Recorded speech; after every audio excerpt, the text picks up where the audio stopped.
अस्सलाम वालेकुम everyone, welcome to vocab grammar, you learn English with easy lessons. आज हम ग्रामर का बहुत इंपॉर्टेंट कॉन्सेप्ट पढ़ेंगे। हम समझेंगे difference will have to be and would have to be. या आप में से किसी ने मेरे से रिक्वेस्ट की थी कि मैम इसको एक्सप्लेन कर दें, इनका डिफरेंस क्या होता है। विल हैव टू बी हम कहाँ यूज करते हैं और वुड हैव टू बी हम कहाँ यूज करते हैं। तो चलिए समझते हैं, ठीक है। इंपॉर्टेंट लेसन है। अच्छा, उससे पहले समझने से पहले हमको हैव टू बी जो है इसको समझना होगा। ये मैं थोड़ा सा एक्सप्लेन करती हूँ, फिर आपको विल हैव टू बी और वुड हैव टू बी जो है वो समझ में आएगा। देखिए, हैव टू बी जो है ना, ये हम एक्सप्रेस करते हैं किसी नेसेसिटी को, ऑब्लिगेशन को, सर्टेनिटी को अबाउट अ स्टेट, कंडीशन और आइडेंटिटी। देखिए, हैव टू हमेशा यूज किया जाता है, यहाँ मैंने लिखा भी हुआ है। हैव टू हम यूज करते हैं जब हम बताना होता है कि कोई चीज बहुत जरूरी है करना, ऑब्लिगेशन है, ये आप पे फर्ज है, ये नेसेसिटी है, इसको करना जरूरी है, लाजमी है, तो वहां हम हैव टू यूज करते हैं। और जो बी यूज करते हैं ना सेंटेंस के अंदर, तो बी वो कोई ना कोई स्टेट, कंडीशन या आइडेंटिटी बता रहा होता है, ठीक है। बी हमेशा जो है किसी भी सेंटेंस के अंदर ये मीनिंग दे रहा होता है, या तो वो किसी सब्जेक्ट की वो स्टेट बता रहा होता है, कंडीशन बता रहा होता है, कोई उसकी आइडेंटिटी बता रहा होता है। और हैव टू आपको क्या करता है, हैव टू आपको सेंस दे रहा होता है कि ये चीज बहुत लाजमी है, जरूरी है, ठीक है। आप देखिए, जैसे ये सेंटेंस है, I have to be there, I नहीं, I have to be ready by 8 AM, ठीक है। अब सेंटेंस ये है, इसका क्या मतलब हुआ कि मुझे ये लाजमी है मेरे ऊपर, ये ऑब्लिगेशन है मेरे ऊपर कि मुझे 8 बजे तक रेडी होना है, तैयार होना है, ठीक है। अब यहाँ पे देखिए, हैव टू जो है वो सेंस दे रहा है लाजमी कोई काम करने की, जरूरी है ये काम करना। और बी सेंस दे रहा है यहाँ पर होने की, तैयार होना, ठीक है, रेडी होना। होने की जो सेंस है, जो मैंने आपको बताया ना, स्टेट बताता है बी जो है, तो रेडी होने की सेंस मीनिंग यहाँ पर दे रहा है कि I have to be ready by 8 AM, मुझे सुबह 8 बजे तक तैयार होना है, मतलब हर सूरत में तैयार होना है, रेडी होना है। हो सकता है आपको ऑफिस जाना है तो आप ये बात बोल रहे हैं, ठीक है। इसी तरह से अब ये देखें, जो पहला सेंटेंस है ये मैंने बनाया है एक्टिव वॉइस में। हैव टू बी जो है ना, ये एक्टिव वॉइस की भी सेंस देता है और ये पैसिव वॉइस में भी बनता है। जब एक्टिव वॉइस में सेंटेंस बन रहा होता है तो हैव टू के बाद ना रूल ये है ग्रामर का कि उसके बाद जो वर्ब की है वो फर्स्ट फॉर्म आती है। तो बी अगर मेन वर्ब के तौर पे काम कर रहा है सेंटेंस में, तो हैव टू के बाद बी आया है वहां पर, तो वो मेन वर्ब के तौर पे काम कर रहा है, ठीक है। इसलिए वो V1 के तौर पे काम कर रहा है और वो सेंस दे रहा है होने की। अभी जो सेकंड सेंटेंस है ना, ये पैसिव वॉइस का सेंटेंस है। उसमें क्या होता है कि हैव टू बी के बाद हम मेन वर्ब जो है वो हैव टू बी के बाद आता है और उसकी हम थर्ड जो फॉर्म होती है V3 जिसको हम बोलते हैं, वो यूज करते हैं। जैसे the rooms have to be cleaned by the end of the day, ठीक है। मतलब जो कमरे हैं उनको साफ होना जरूरी है। Bye the end of the day का मतलब ये है कि दिन खत्म होने तक, ठीक है, कि दिन खत्म होने तक जो कमरे हैं उनका साफ होना जरूरी है। किसने साफ करना है वो मेंशन नहीं है, तो इसका मतलब है कि ये पैसिव वॉइस का सेंटेंस है। और पैसिव वॉइस में हम हैव टू बी के बाद वर्ब लगाते हैं और वर्ब जो है वो अपनी V3 थर्ड फॉर्म में यूज होता है। तो आई होप के हैव टू बी क्लियर हो गया होगा। अब हम समझ लेते हैं विल हैव टू बी। अब देखिए, हैव टू बी मैंने आपको बताया ना कि किसी काम का होना जरूरी है, उस सेंस में आता है। विल हमको फ्यूचर बता रहा होता है, ये मालूम है ना। तो बस फिर जब हम इनको इकट्ठा करते हैं, हैव टू बी को और विल को जब हम इकट्ठा करते हैं, तो ये एक्सप्रेस कर रहे होते हैं फ्यूचर ऑब्लिगेशन को, कि कोई काम जो फ्यूचर में होना बहुत जरूरी है, लाजमी है, नेसेसिटी है, ऑब्लिगेशन है, ठीक है। किसी भी चीज की नेसेसिटी है फ्यूचर के अंदर, ऑब्लिगेशन है फ्यूचर के अंदर, ठीक है। तो वो जो है विल हैव टू बी वहां पर हम यूज करेंगे। अच्छा, इसकी जो टोन बनती है ना, वो क्या बनती है, फर्म, डेफिनेट। क्या इसका मतलब है कि कोई काम जो फ्यूचर के होना जरूरी है और ये डेफिनेटली होगा, लाजमी होगा, जरूरी होगा, एक फर्म तरीक जो बात है ना, मतलब कि टोन आपको ये दे रहा होता है कि ये काम ने लाजमी होना है, जरूरी होना है, तो विल हैव टू बी हम यूज करते हैं। इसमें डाउट नहीं है कहीं पर कि ये काम नहीं होगा, ठीक है। मतलब इसमें आपको श्योरिटी है, आप कंफर्म है कि भी ये लाजमी होगा, लेकिन फ्यूचर में आप बात कर रहे हैं। अब यहाँ पर आपको इसके दो स्ट्रक्चर्स देखने हैं, ठीक है। जो ना ये जैसे मैंने आपको बताया कि हैव टू बी जो है वो एक्टिव वॉइस में भी यूज होता है और पैसिव वॉइस में भी यूज होता है, ठीक है।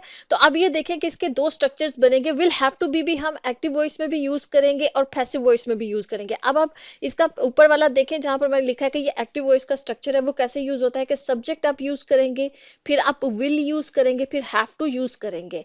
अब हैव टू के बाद रूल ग्रामर का ये है कि V1 आता है। अब have to be active voice में कैसे यूज होगा कि जो V1 होगा ना, जो हमारा मेन वर्ब होगा वो ही बी होगा। इस वजह से वो विल हैव टू बी जो है वो एक्टिव वॉइस का सेंटेंस बन रहा होगा, क्योंकि वहां पर हम बी को V1 के तौर पर यूज कर रहे होंगे हैव टू के बाद में। और पैसिव वॉइस में क्या होगा कि सब्जेक्ट होगा, विल हैव टू बी हम यूज करेंगे और विल हैव टू बी के बाद मेन वर्ब उसके बाद में आ रहा होगा और वो थर्ड फॉर्म में इस्तेमाल हो रहा होगा, पास्ट पार्टिसिपल होगा V3 जिसको हम बोलते हैं, और वो पैसिव वॉइस का सेंटेंस बन जाएगा। अभी आपको मैं इसमें समझाती, जैसे कि you will have to be there, be there tomorrow. आपको वहां पर कल लाजमी पहुंचना है। बी देयर का मतलब यह है कि पहुंचना है, होना के सेंस में, ठीक है। आपको जैसे इसके मैं ट्रांसलेशन लिटरल करूं तो क्या होगा कि आपको कल वहां पर लाजमी होना है। होने से मुराद ये कि उस जगह पर आपको पहुंचना है, आपकी मौजूदगी वहां पर जरूरी है, ठीक है। अब यहाँ पर जो बी है ना, ये V1 है। V1 के तौर पर जो ऊपर वाला स्ट्रक्चर है उसके तौर पर इस्तेमाल हो रहा है। ये मेन वर्ब है, होना किस सेंस में, किसी जगह पर पहुंचने की सेंस में, किसी जगह पर मौजूद होने के सेंस में जो ना ये जुमले का सेंटेंस का मीनिंग बन रहा है। तो ये एक्टिव वॉइस का सेंटेंस है और सेंस क्या दे रहा है, you will have to be there, मतलब कल आपको लाजमी वहां पर होना है। टुमारो किसी जगह पर किसी इंसान को आप लाजमी पहुंचने के लिए कह रहे हैं, ठीक है, कि आपकी मौजूदगी जरूरी है वहां पर। इसी तरह से ये देखें जो सेकंड सेंटेंस है इसका क्या मतलब है, the rules will have to be followed by everyone. अब यहाँ पर देखें विल हैव टू बी हमने यूज किया है और उसके बाद फॉलो मेन वर्ब है। फॉलो का मतलब होता है किसी चीज पे अमल दरामद करना, ठीक है, किसी चीज को मानना, उसको फॉलो करना, उस पर अमल करना, ठीक। अब यहाँ पर फॉलो का आप देख रहे हैं थर्ड फॉर्म इस्तेमाल हुई है, तो will have to be followed, ये पैसिव वॉइस का सेंटेंस। इसका मतलब क्या है कि जो कवानीन है उनके ऊपर अमल दरामद करना होगा, ठीक है। उर्दू में ही होगा, करना होगा का मतलब कि अब आप यहाँ पर एक कंपल्शन दे रहे हैं कि ये चीज लाजमी करना होगी बाय एवरीवन, मतलब हर एक को रूल्स के ऊपर अमल लाजमी करना होगा। इसका मीनिंग ये बन रहा है, ठीक है। अब यहाँ पर देखिए विल हैव टू बी आया है और फॉलोड आया है। अगर हम बाय एवरीवन को हटा दें, क्योंकि पैसिव वॉइस में क्या होता है कि जो सब्जेक्ट होता है, जो काम करने वाला होता है, फॉलो किसने करना है, हर एक ने करना है, तो सब्जेक्ट यहाँ पे एवरीवन है, ठीक है। अगर हम इसको मतलब पैसिव वॉइस में क्या होता है कि बाय के बाद हम सब्जेक्ट को ले आते हैं या इस सब्जेक्ट को कंप्लीटली सेंटेंस में से ओमिट भी कर देते हैं, खत्म कर देते हैं, मतलब उसको मेंशन ही नहीं करते हैं। तो अगर सेंटेंस सिर्फ इतना हो कि the rules will have to be followed, तो इसका मतलब क्या बनेगा कि कवानीन पर अमल किया जाएगा, ठीक है। लाजमी मतलब कवानीन पर अमल करना होगा, सॉरी, मीनिंग इसका बनेगा the rules will have to be followed, मतलब कि जो रूल्स हैं, जो कवानीन हैं, उन पर अमल करना होगा, लाजमी करना होगा, ये सेंस बन रही है। अब किसने करना है वो हमने फिर बाय एवरीवन करके उसको मेंशन कर दिया है यहाँ पर कि हर एक ने उन रूल्स को लाजमी उन पर अमल करना होगा, ठीक। जैसे अब ये देखे sentence, the decision will have to be made soon, जो डिसीजन है, जो फैसला है, उसको जल्दी करना होगा। अब ये भी मतलब फ्यूचर में होना है किसी काम ने, फैसला जो है ये फ्यूचर में लेना है किसी ने, लेकिन लाजमी लेना है। अब किसने फ्यूचर में लेना है ये डिसीजन, ये मेंशन नहीं है, तो ये पैसिव वॉइस का सेंटेंस है कि the decision will have to be made. अब यहाँ पर देखिए मेक इसकी फर्स्ट फॉर्म है, हमने उसकी थर्ड फॉर्म जो है मेड जो है वो इस्तेमाल की, V3 इस्तेमाल किया है। और जो डिसीजन है, जो फैसला है, उसको जल्दी लेना होगा, किसने लेना है नहीं मेंशन्ड है, ठीक है। तो वो इस वजह से ये पैसिव वॉइस का सेंटेंस है। आई होप कि आपको will have to be clear हो गया होगा। अब आ जाते हैं हम वुड हैव टू बी, इसको थोड़ा सा समझ लीजिएगा, ये थोड़ा सा कंफ्यूज करेगा, ठीक है। विल हमेशा फ्यूचर में, विल और वुड का मैं आपको एक रूल बता देती हूँ, उसको आप जो है ना समझ लीजिए, तो आपको कभी भी विल और वुड में कंफ्यूजन नहीं होगी। विल हमेशा फ्यूचर में सर्टेनिटी बता रहा होता है कि फ्यूचर में कोई काम लाजमी होगा, ठीक है, आप सर्टन है, जैसे मैंने आपको कहा ना डेफिनेट, वो मैंने फर्म और डेफिनेट टोन आपको बताई वहां पर, ठीक है। वुड जो है ना, वुड हमेशा एक डाउट की टोन देता है, विल हमेशा डेफिनेट की टोन देता है कि भी एक ये चीज है, ये फर्म है, ये होगा, ठीक है। वुड जो है ना वो हमेशा डाउट की टोन देता है, मतलब जिसमें सर्टेनिटी कम होती है। आप कहेंगे कि हाँ हो सकता है कि ये हो, ठीक है। ये जहन में रखना है विल और वुड का जो मेन डिफरेंस है।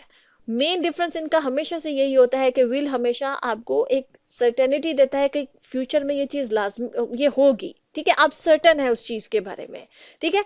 लेकिन वुड जो है ना वो लेस सर्टेनिटी की जो ना टोन देता है, वो क्या देता है कि भाई हो सकता है ये हो जाए, हो सकता है ना हो, ठीक है। आप एक हाइपोथेटिकल सिचुएशन को जब कर रहे होते हैं, जब इमेजिन कर रहे होते हैं किसी चीज को कि शायद ये हो, वहां पर वुड होता है। अब हम वुड के साथ हैव टू बी जब ऐड कर देते हैं ना, तो अब आप कहेंगे कि एक हाइपोथेटिकल सिचुएशन है और हैव टू बी तो एक सर्टेनिटी बताता है कि ये चीज लाजमी होगी, तो ये इकट्ठे कैसे होंगे? मतलब फिर वो सेंस नहीं ना बनती है कि एक चीज है जिसमें आप कह रहे हैं कि शायद ये लाजमी हो, ये सेंस इसकी बनती है। थोड़ा सा complicated sentences would have to be के बनते हैं, ठीक है। और इसी वजह से ये जो वुड हैव टू बी जब यूज होता है ना, तो उसमें कुछ ना कुछ उस सेंटेंस के अंदर ना कोई कंडीशन बताई जा रही होती है कि अगर ऐसा हुआ तो फिर ये लाजमी हो जाएगा। ये सेंस जो ना फिर वुड हैव टू बी की बनती है कि अगर ये चीज हुई तो फिर हो सकता है कि ये चीज लाजमी हो जाए, क्योंकि हैव टू बी सेंस देता है कोई चीज जो लाजमी होगी, और वुड देता है सेंस कि आप इमेजिन करें कि शायद हो जाए, हाइपोथेटिकल सिचुएशन, इमेजिनरी सिचुएशन बताते हैं, ठीक है। तो जब ये इकट्ठे होते हैं ना, तो फिर सेंटेंस थोड़ा सा कॉम्प्लिकेटेड होता है। तो फिर इस वजह से हमेशा ये कभी जब यूज होंगे ना, तो किसी ना कोई कंडीशन बताई जा रही होगी कि अगर ये कंडीशन फुलफिल हुई तो फिर हो सकता है कि ये चीज हो जाए। ये सेंस इसकी बनती है, और इसमें भी एक्टिव वॉइस का सेंटेंस भी बनता है और पैसिव वॉइस का सेंटेंस भी बनता है। और वही मैंने आपको बताया कि एक्टिव वॉइस का सेंटेंस तब बन रहा होगा जब बी उसमें मेन वर्ब होगा। तो चूंकि बी V1 है, तो इस वजह से फिर वो वुड हैव टू बी बन जाएगा। अभी मैं सेंटेंस बताती हूँ, जैसे ये पहला सेंटेंस है, इफ ही कॉल्ड यू, अगर वो तुम्हें बुलाता है, you would have to be there tomorrow, तो फिर तुमको वहां पर लाजमी जाना होगा, ठीक है। ये कंडीशन में आकर ना फिर ये सेंटेंस बनता है इस तरह से। थोड़ा सा कॉम्प्लिकेटेड ये सेंटेंस होता है, ठीक है, इसकी ट्रांसलेशन भी थोड़ी सी कॉम्प्लिकेटेड, इसलिए थोड़ा ये इतना ज्यादा यूज भी नहीं होता है, ठीक है। इफ ही कॉल्ड यू, अगर वो तुम्हें बुलाता है, ये कंडीशन में आ गया है, ठीक है। फिर आप कहते हैं कि फिर तुमको हो सकता है कि वहां पर तुम्हें लाजमी जाना पड़ जाए। फिर ये आप एक इमेजिनरी सिचुएशन है, अगर वो कॉल नहीं करेगा तो फिर तुमको नहीं जाना पड़ेगा, अगर वो तुम्हें नहीं बुलाता है तो फिर तुमको नहीं जाना पड़ेगा, ठीक है। इस तरह की सेंस इस जुमले की बन रही है। जैसे कि ये है, फॉर दिस टू वर्क, मतलब इस चीज को कामयाब होने के लिए, किसी चीज को कहना कि ये फॉर दिस टू वर्क, ठीक है, किसी भी चीज के कामयाब होने के लिए इसको ये इस तरह से बोला जाता है, ठीक है। फॉर दिस टू वर्क, इस चीज को कामयाब होने के लिए, तो agreement would have to be mutually beneficial. तो जो एग्रीमेंट हो रहा है दो पार्टीज के दरमियान में, जो भी उन मुआहदा हो रहा है दो पार्टीज के दरमियान में, वो ऐसा मुआहदा होना चाहिए कि वो म्यूचुअली बेनिफिशियल हो, जिसमें दोनों का फायदा हो। म्यूचुअली बेनिफिशियल वो चीज होती है कि जिसमें दोनों पार्टीज का फायदा हो रहा होता है। तो दो जो मुआहदा है उसको लाजमी ऐसा होना चाहिए कि उसमें दोनों का फायदा हो। ये सेंस इस जुमले की बनती है, ठीक है। जैसे ये एक और सेंटेंस है, if the project gets approved, अगर ये हमारा प्रोजेक्ट जो है ये कबूल हो जाता है, ये अथॉरिटीज इसको अप्रूव कर देती है कि ठीक है जी, तो फिर the meeting would have to be schedule for next week, तो फिर हमको लाजमी नेक्स्ट वीक के लिए जो जो मीटिंग है वो हमको स्केड्यूल करनी पड़ेगी। मतलब वो मीटिंग जो है फिर अगले हफ्ते हमको लाजमी रखनी पड़ेगी, अगर हमारा प्रोजेक्ट जो है ये अप्रूव हो जाता है। अगर नहीं होता है तो फिर हो सकता है ये जो कंडीशन ही फुलफिल नहीं हो रही है, तो फिर फ्यूचर में ये काम होना जो है वो रहेगा ही नहीं, वो होगा ही नहीं, ठीक है। तो इसमें जब वुड हैव टू बी है, वो हमेशा याद रखिएगा, फिर वो कंडीशनल में जो है सेंटेंसेस बनते हैं, उसमें कोई ना कोई कंडीशन जो है वो सेंटेंस के अंदर होगी कि अगर ऐसा हुआ तो फिर ये होना जो है वो लाजमी हो जाएगा। तो आई होप कि आपको ये क्लियर हो गया होगा, आपको कंफ्यूजन जो है वो दूर होगी कि will have to be and would have to be हम कहाँ पर यूज करते हैं। अगर ऐसे ही कोई ग्रामर के कॉन्सेप्ट है जो आप चाहते हैं मैं आपको एक्सप्लेन करूँ, तो आप पूछ सकते हैं। अल्लाह हाफिज़।